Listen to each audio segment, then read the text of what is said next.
Rajkot municipal કોર્પોરેશનની આજે 51મા વર્ષમાં જ્યારે આપણે રાજકોટ મહાનગરપાલિકાનો પ્રવેશ થઈ રહ્યો છે ત્યારે આ ઇતિહાસમાં પ્રથમ વખત મ્યુનિસિપલ કોર્પોરેશનની સ્ટેન્ડિંગ કમિટીના કોન્ફરન્સ હોલને બાદ કરીને એક ઓપન જગ્યાની અંદર રામવનની અંદર સ્ટેન્ડિંગ કમિટી બેસી એવો નિર્ણય મારા દ્વારા કરવામાં આવ્યો હતો।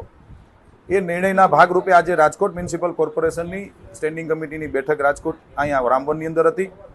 ભારતીય જનતા પાર્ટીની પરંપરા મુજબ 68 કોર્પોરેટરશ્રીઓ દ્વારા સંકલન કરવામાં આવ્યું। માનનીય પ્રમુખશ્રી અને માનનીય મેયરશ્રીની અધ્યક્ષસ્થાનમાં સંકલન બેઠક પૂર્ણ કરી ત્યારબાદ અધિકારીઓ સાથે સ્ટેન્ડિંગ કમિટીની બેઠક હતી। કુલ 113 દરખાસ્તો હતી, એમાંથી એક દરખાસ્તને પેન્ડિંગ રાખી છે, બાકી તમામ દરખાસ્તો વિકાસની મંજૂર કરવામાં આવી છે અને કુલ 551 કરોડની ખર્ચની આ સ્ટેન્ડિંગ કમિટી આજે આપણે મંજૂર કરી છે। 551 કરોડના વિકાસ કામો આવનારા દિવસોની અંદર રાજકોટના 18 વોર્ડમાં વિકાસ કામો થશે, એની આજે બહાલી આપવામાં આવી છે। નાના મુવા સર્કલ ઉપર રાજકોટ મ્યુનિસિપલ કોર્પોરેશન દ્વારા 2021માં જે ડેવલપરને પ્લોટ આપવામાં આવ્યો હતો, 30 દિવસની મુદતમાં એ પ્લોટ એમને લેવાનો હતો અને 118 કરોડ રૂપિયા જેવી કિંમત હતી, પરંતુ એ 30 દિવસ દરમિયાન જ એ પ્લોટ ઉપર 2 વ્યક્તિઓએ કોર્ટ મેટર કરી હતી।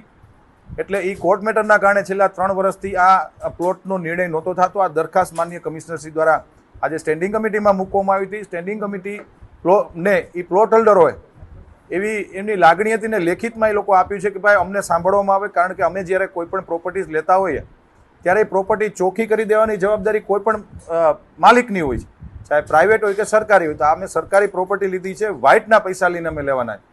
તો આ પ્રકારના કોર્ટ લિટિગેશનો આવે તો ભવિષ્યમાં અમારે પ્રોજેક્ટ કરવામાં મુશ્કેલી પડે, એટલા માટે આ દરખાસ્ત પેન્ડિંગ રાખી છે। પણ હું ખાતરી આપું છું કે આવનારી સ્ટેન્ડિંગની અંદર આ દરખાસ્તનો યોગ્ય નિર્ણય અમે લોકો કરશું। રાજકોટ મહાનગરપાલિકાના માનનીય કમિશનરશ્રી દ્વારા જે સફાઈના જે ભાવ વધારો જે કરવામાં આવ્યો હતો, એ ભાવ વધારાને થોડો ઓછો કરવામાં આવ્યો છે, પરંતુ હું આપના માધ્યમથી રાજકોટના સર્વે લોકોને મારી કરબદ્ધ વિનંતી છે કે કચરો નાખીને આપણે આપણા શહેરને બગાડી રહ્યા છીએ।